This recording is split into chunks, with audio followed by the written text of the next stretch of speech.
What is it that separates someone from landing a job at a FAANG company and one who doesn't? One thing that's really important is understanding context. The other piece is personal branding. The highest performers are not the ones who get promoted necessarily. It's the ones who everybody likes.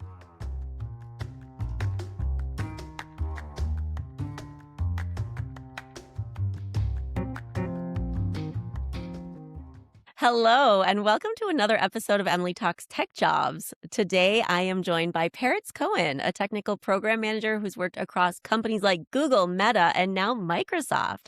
His background spans software engineering, operations, product infrastructure, and business information. And what I really love about his story is that it wasn't linear at all. So today, we're talking about building a career in tech, navigating big companies, personal branding, communication, and importantly, what helps people grow in today's job market. So that being said, Parrots, welcome. It's great to have you here. Hello, hello. Pleasure to be here.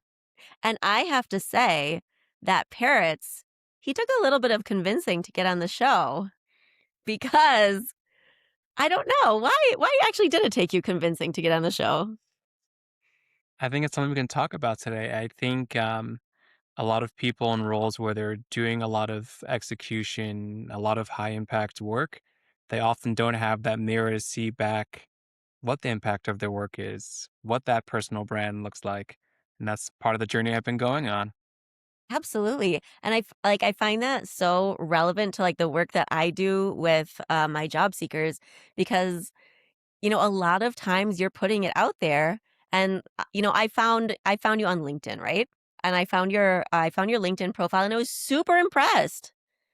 And I was like, this guy has got it going on. And then I kind of floated the idea of maybe talking on my podcast. And you had such hesitation. But I feel like a lot of times as job seekers, we maybe, I don't want to put it on you as imposter syndrome, but a lot of times the people that I talk to have imposter syndrome and they feel like, oh, I don't know. Is this it? Am I really doing it? Am I really that professional? And let me tell you, you are.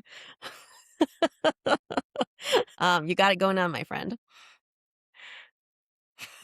No, I mean, no, it's true. And I think it's something that we all need to just self-reflect on and stoked to be here. Awesome.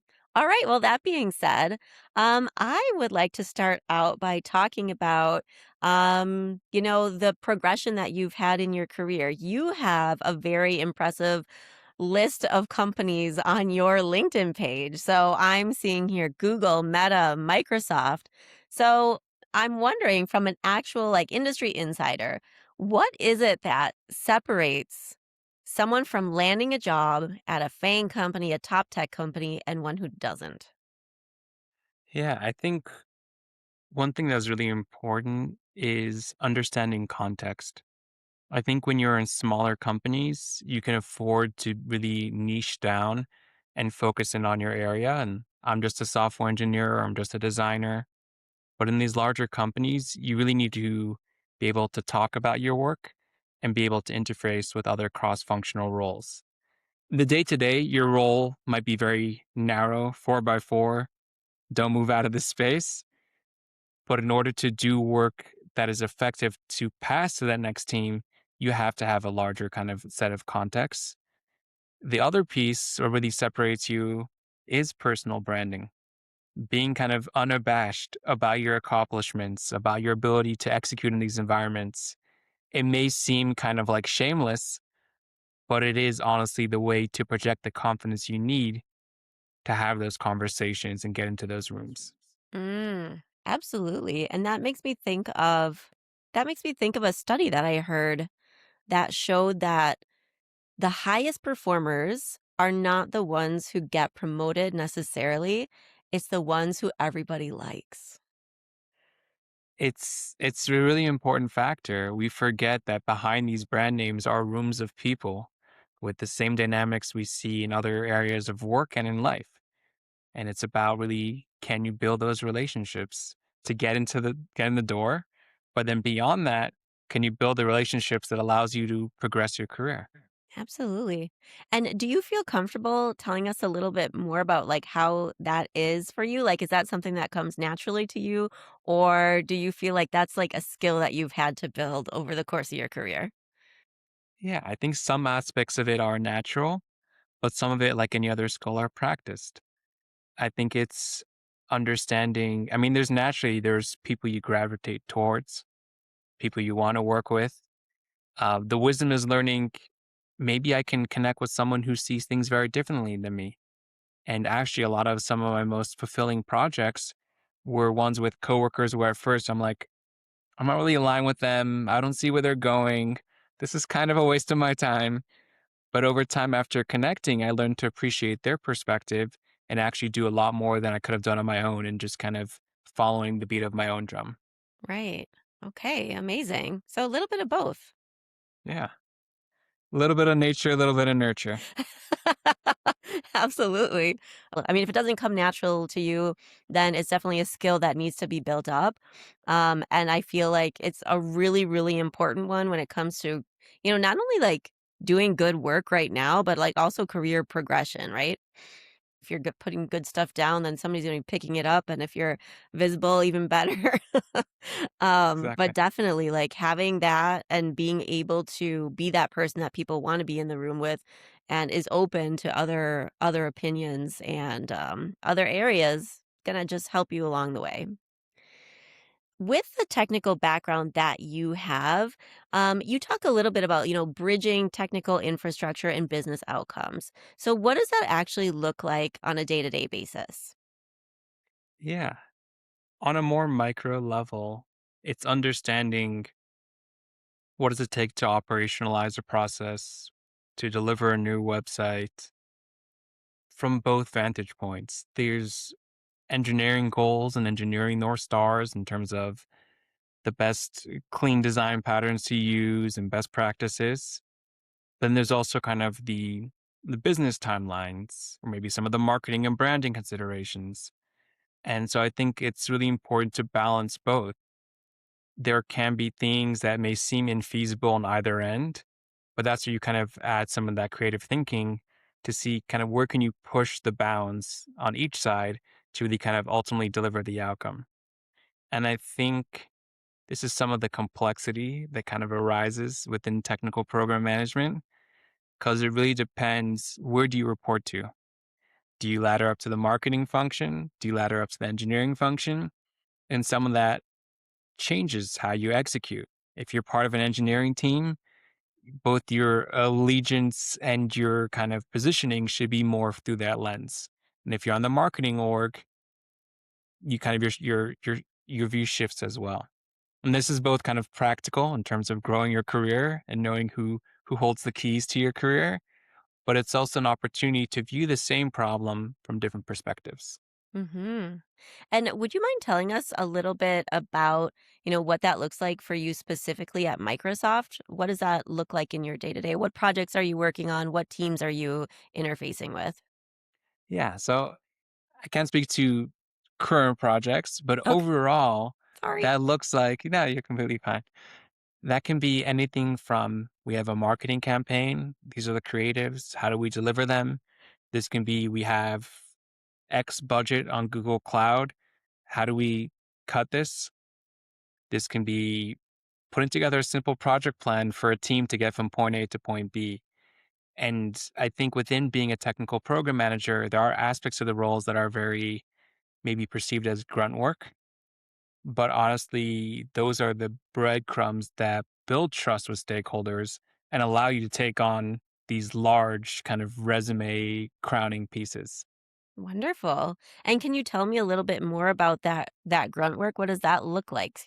If you're able to go into detail. Yeah, so the grunt work can be anything from putting together a project plan, taking an hour sitting down with stakeholders and figuring out where they're blocked or what's kind of keeping them from getting to where they need to be. If you're following up with team members on the same topic number of times, you can just kind of continue to do that, or you can stop and have those conversations. And that's a little bit more strategic, but you're taking an hour out of your day and you're walking through someone's workflow and just kind of getting that clarity. That's it's a big piece of it. And I think some of it is also some more manual, like sometimes you have to update the tickets, sometimes you have to submit forms, sometimes you have to take all the notes, but it's figuring out how to do that intelligently, so you're not kind of pigeonholing yourself as someone who's more like an assistant role because a program manager doesn't really sit in that area. But when you need to, stepping up. I think you have general rules, but knowing when it's important to step outside of that for the good of the team. Mm. And speaking of team, what does like a typical team look like, inside of technical program managers' area of expertise? Who does that team Yeah. consist of? I think it's in my experience, it's one of like the loosest terms. Like when it comes to program management, it wears so many hats. I mean, you have it in software, you have it in construction. Um, but I think it's a sign of maturation. It's adjacent to product operations in a sense. So it's really when you have a team that's starting to ship things, how do we ship that in a maintainable way? How do we ship that in a responsible way? How do we move pieces around? How do we get assets from point A to point B? How do we get development projects across the finish line? So there's a lot of it's really kind of that strategic piece, but I've worked with teams where we have design, researchers, engineering, product management. And I've worked on teams where it's like three stakeholders. And it's like we have the person in charge of this function, the person in charge of engineering, and you kind of connect the dots. So it is a scalable based on the organization's needs. Mhm. Interesting. And looking again at your history here, I mean, you haven't always been a technical program manager. So I would be interested in hearing a little bit about what that progression was like for you from the beginning of your career and how you ended up where you are today.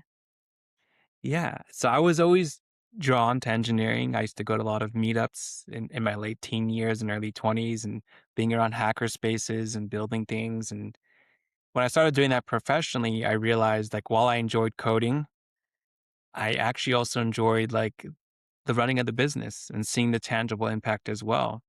So over time, I moved from engineering more into operational roles. And then I found this happy medium of technical program management where I was still kind of engaged in technical conversations and technical implementation, but I also had a really great line of sight into the bottom line. How do we improve the product for customers? How do we reach end users? And not as at times engineering can feel a little bit more detached because you're building the product, but you hand it off and you don't really know what happens next. Mm, okay. So you wanted to get a little bit more businessy. And how did that move occur? Was it really intentional? Did you plan your career path right out of college, or was that an evolution for you? Yeah, I think initially my goal had always been to be an engineer, and that was my goal. But after doing that for a number of years, I started I came across an opportunity for a more operational role. And at first it was like, this is a big shift. This is a bit of a not smart career move to be making, to be moving from to software engineering to a less lucrative field in operations. But over time, I think it was smaller sequential moves where I progressed in more complex operational roles that eventually opened the door to kind of come back to that middle ground. And I think it's a bit of a risk, but I think when you understand, and for me, the goal was I was in smaller startups doing kind of strategy, operations, engineering work in those first years of my career. And I wanted to get into big tech. And the opportunity was a contract role in customer service with Snapchat. Not glorious work, but a great brand name. And what I thought about them was this is an opportunity to get into big tech. And it was because that first contract role enabled the next contract role, enabled my full time roles after that. So it really is about kind of being in the room and building that personal brand equity that enables companies to trust you and bring you onto these projects. Hmm.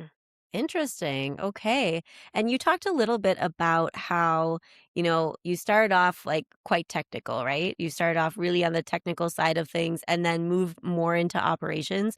Did you find it difficult later when you kind of came back to find that happy medium of where you are today? Did you find that it was difficult to get back into the technicality of your work, or was it really just like riding a bike for you? So I think something that I was very lucky in is A, it's always it's a side hobby. I'm always like following tech and building things on the side.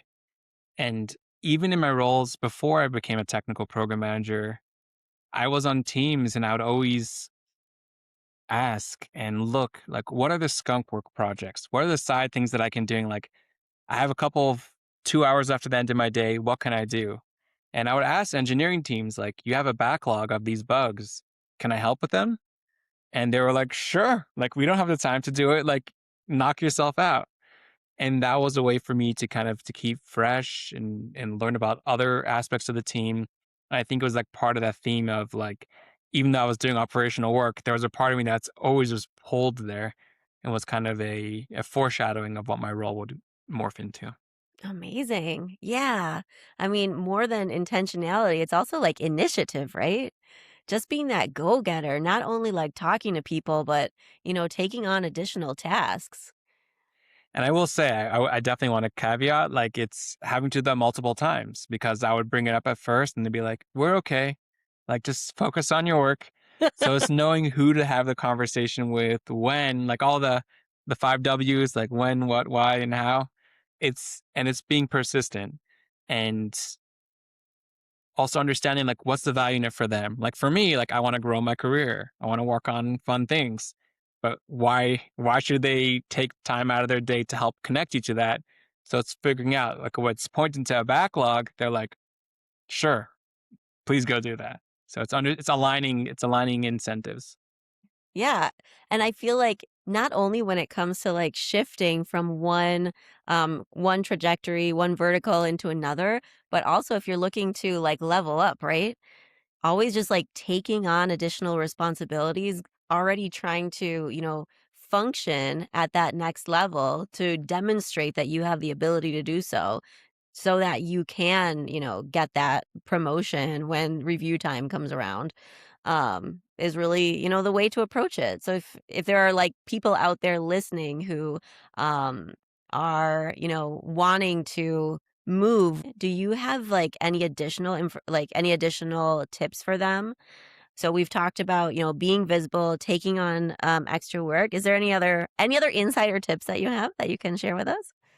Yeah. So I think when it comes to what you mentioned about vertical growth, it really is about performing at that next level, not only for promotion, but to kind of to get that stamp from stakeholders that this person is executing and bringing the company value, especially in today's Mm, climate. right. Um, Beyond that, it really is about the personal brand. And I think a sales mindset is important, not just if you're an entrepreneur, but even if you're in a big tech company or a smaller company. Who are the stakeholders? Who makes the decisions? What's important to them? I think something earlier on is I worked in a lot of impactful projects, but leadership didn't necessarily care about them. You could work on a project that saves the company a lot of money, but if their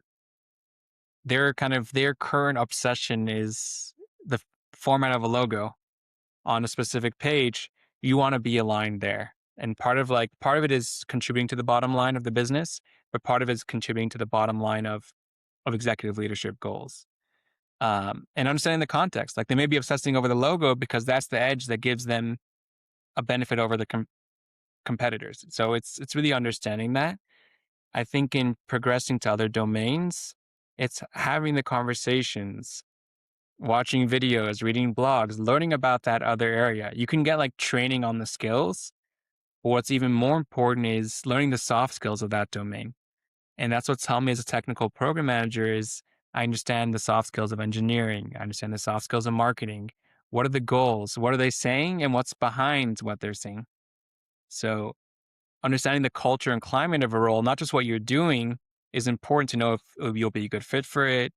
Can you brand yourself to move into that space beyond just like, I enjoy using Figma, so I want to become a designer. Right. Like you need to learn a little bit more of the context. Absolutely. And I can say that, from my experience as well, like that's something that I really leaned into too. When I started, recruiting, I came from a higher ed background. So I didn't have like I was completely new. I was working for a company for the first time. I'd never recruited. It was tech. Everything was just weird and crazy. And they put me on hiring for BI. and I didn't know what that was, right? I mean, like, I didn't come into this, like, knowing what SQL was or Python and, like, how we use that in our business and what it does for the bottom line of the company. So for me, it was really important to gain as much information as possible. And I was on the campus team, so I was traveling around the country going to different events. And one of the times I asked if I could actually bring a team member with me from BI. So we took a trip. I went with this guy. We went to a recruiting event. And then, of course, like he didn't know the area and I knew the area. And I was like, hey, do you want me to take you for dinner? So I took him out for dinner. We sat down at the table, it was just the two of us, and I just sat there and I asked him about what he does in granular detail for about 2 hours, and he was so kind to be able to explain that to me.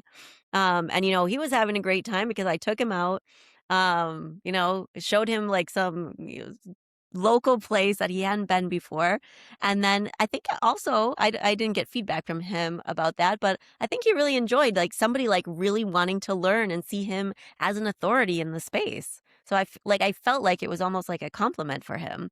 And then after that, of course, I started doing better at my job.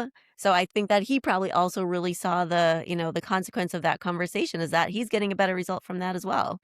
Um, so I can only agree 100 like wholeheartedly with that as a strategy for um, gaining friends and influencing people in your career. Definitely. I know for myself, like my best talent conversations were when I saw that the recruiter truly understand the domain Right. and understood the implications and what it was like to be in the role. Because you can better understand the candidate's motivations and what they're looking for, as opposed to if you're like reading from a list of specifications. Right. Yeah, Absolutely. And that being said, I want to go back to something else that you mentioned a couple of times, which is personal brand.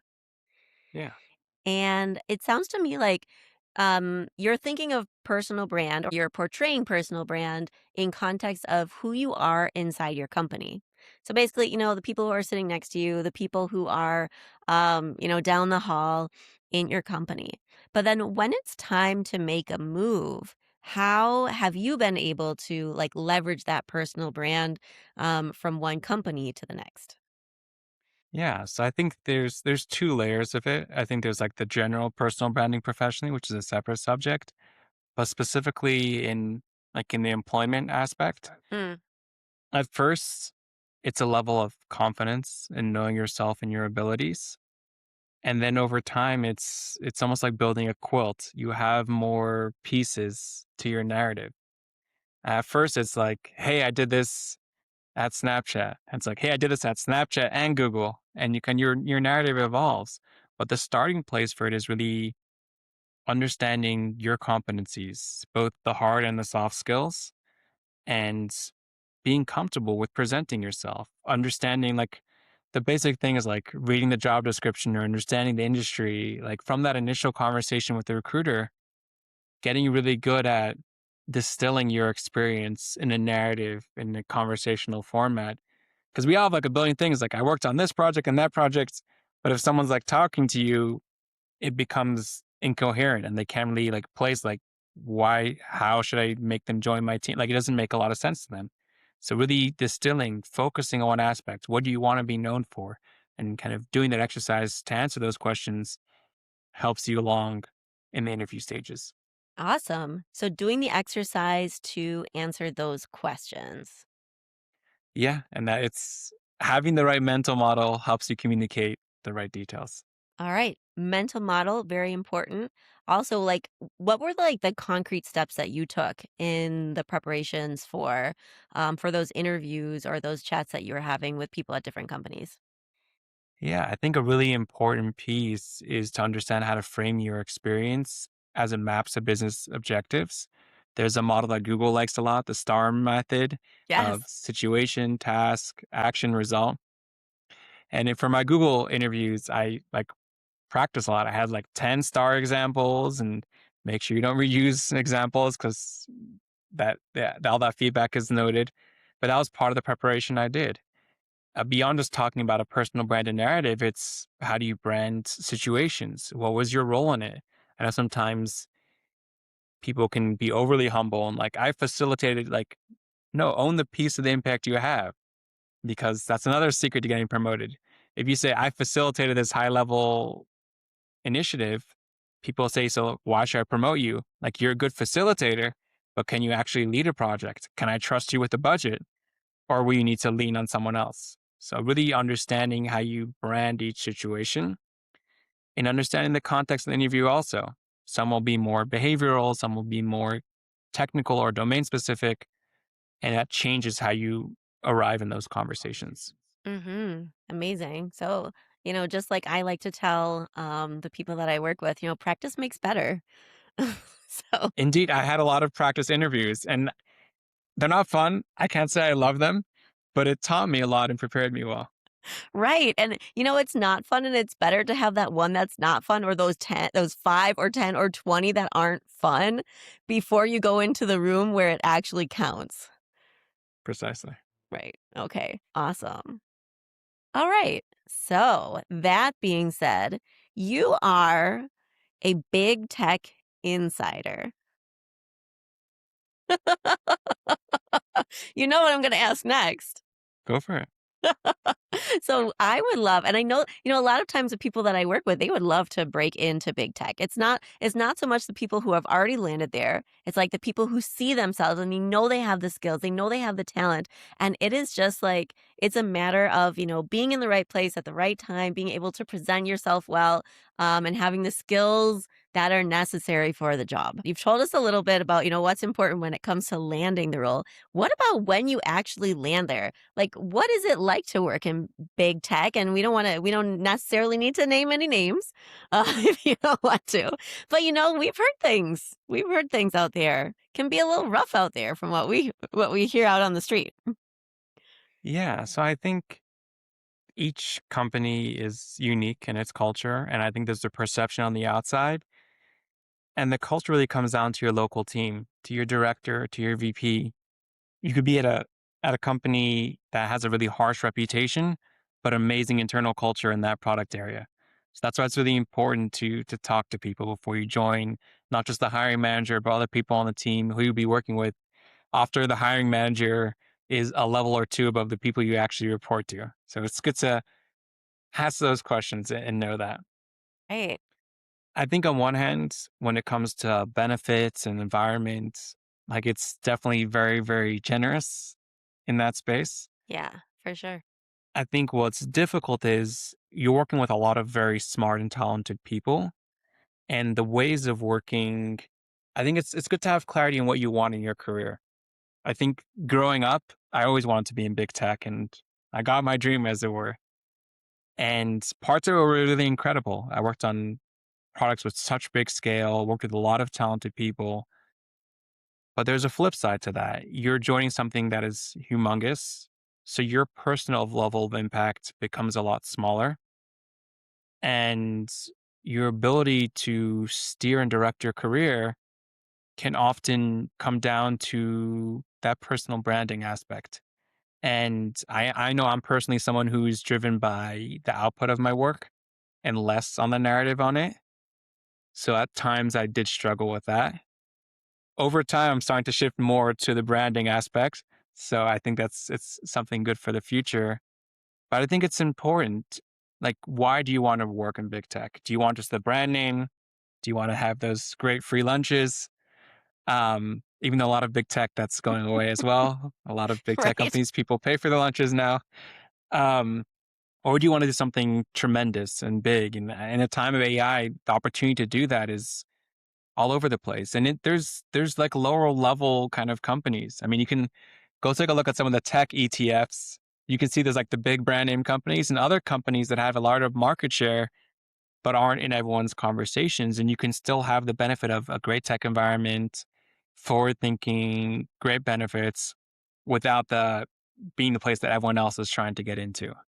So I would say like it is a great place to be, but there are a lot of other great places to be. And it's not to say that because it's hard to get into, but because if you want to do your best work, there might be other better avenues to do that while not reducing like it is amazing to be in those spaces. I don't want to take away from that, but I do wanna, like, provide alternative thinking as well. Absolutely. And I mean, you mentioned, a lot of people want to go into big tech and you wanted to go into big tech. And I imagine that, you did probably have some kind of perception of what that would be like. So what was it for you that initially was drawing you in? Like what did you think it would be like? And then was it like that? Yeah, so I think for me, what drew me to big tech is, I mean, you learn and read about the early days, about how a lot of these founders build these companies, and there's a certain level of audacity and kind of expansiveness. I mean, a lot of more companies from more legacy industries, things are really kind of have a certain rhythm, a certain hum. There's less disruption. There's less blue sky and creative thinking, as it were. And I think that is present. A lot of the people you meet are extremely talented, well educated, creative. But over time, as these companies become larger and become the legacy companies in themselves, the appetite for risk decreases. So you have an interesting situation where you have people who came there for the initial culture, but the ground is shifting beneath their feet. So it's you still working a lot of great things, and these companies are still in the middle of even disrupting themselves. Yeah. But there is that tension between safety and market share and experimentation and doing the things that are really kind of fresh and exciting. Mhm. I mean, if you do end up working for, one of the smaller companies, I mean, there's a lot of innovation out there right now. Like people are doing things. It's Speaking of incredible. people Yeah. speaking of people doing things, you and I are both doing things right now. What are you doing? Can you tell us a little bit about that? Yeah. Yeah. So for me, talking about kind of like talking to people in different domains and learning about their careers, in 2024, I decided I'm having these conversations. Why not record them and share them? And that started me building out a brand of past, present, future. Future is spelled with a P as well, PH. And it started off as career conversations, talking to people I knew, talking to people I met on LinkedIn in different domains, and really learning about their career paths and the choices they made along the way. I made certain decisions in my career that in hindsight look amazing, but at the time they were definitely difficult. And I think talking to other people helps me get a better sense and shares with my audience that we're all kind of figuring it out. We're all motivated by, I want to be work at this big brand name. I want to work in this certain role. And we all kind of figure out certain signposts and frameworks that help guide us along that path. And yeah, in addition to that, because I'm having career conversations, I've compiled some of my career advice and made an ebook out of it. And that's a learning process as well. How do you create an ebook? How do you price it? What do you list it? How do you typeset it? There's a lot of different questions that come up. I've vibe coded career web applications, and that was like exposing myself to more vibe coding, different platforms. How do you think about the user experience?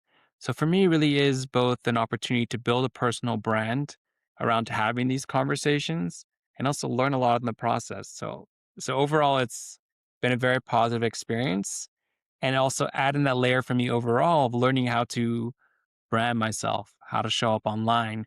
So not just for this personal hobby project, but overall, I understand how to better present myself. Amazing. Yeah, and it just goes to show that like what you do outside of work can be so relevant to you landing your next job.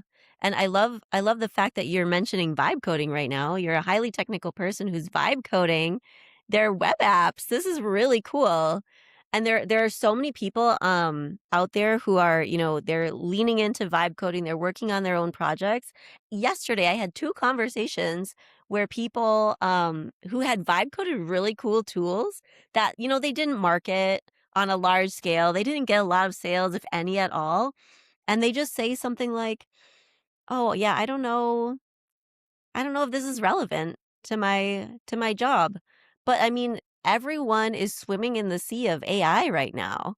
Like I feel like people are trying and companies are trying to, leverage AI inside their business. And I think seeing someone doing that on their own outside of work is so attractive to potential employers. So, just side note to anyone, if you are working on projects, if you're building apps, whatever you're building, put it out there. If you're on Lovable, for example, you can get like this Lovable certificate that shows your level of vibe coding. Toss it up on your LinkedIn profile. It says something about you. I completely agree, and it's the same principle for podcasting or blogging. It's putting your work out there, and sure, you might not get even a fraction of percent of market share, but it's showing potential employers that you know these tools and you're learning it by yourself. They're not paying for the training. You're doing that hands-on training yourself. Absolutely. Yeah. So it shows you're a go-getter and you got the skills. So go out, do it, and then brand yourself with it. Make it part of your personal brand. Exactly. Okay. So that being said, I know that you've built some tools. I played with some of them myself. So for anybody out there who wants to do something really fun, what was it called? So the homepage to get to all those apps, you have past, present, future with the PH, and then .netlify.app. That's like the homepage for the different, and they're aligned with my brand. I have an application called past, an application called present, an application called future. It's really kind of part of that overall brand thing. I've played with some of these tools, and the one that I really enjoyed was the past tool. And so basically, what you do is you ask about your favorite TV show or movie or book or whatever the case may be, and you talk about your past job. And then it asks you a bunch of questions based on the TV show, like really making these analogous comparisons to what happened in the TV show, and then it comes out with like your overall profile as it aligns with that story and that narrative. And I did mine on the Americans. I really like the spy shows. And it was really funny, and I thought it was so on point, and I had never thought about it that way. So, I mean, for me, that was really like a fun way to start thinking about like who is Emily? What are potential different paths that I could go down in my career, and maybe what are some things that other people can give me feedback on that I don't necessarily see about myself.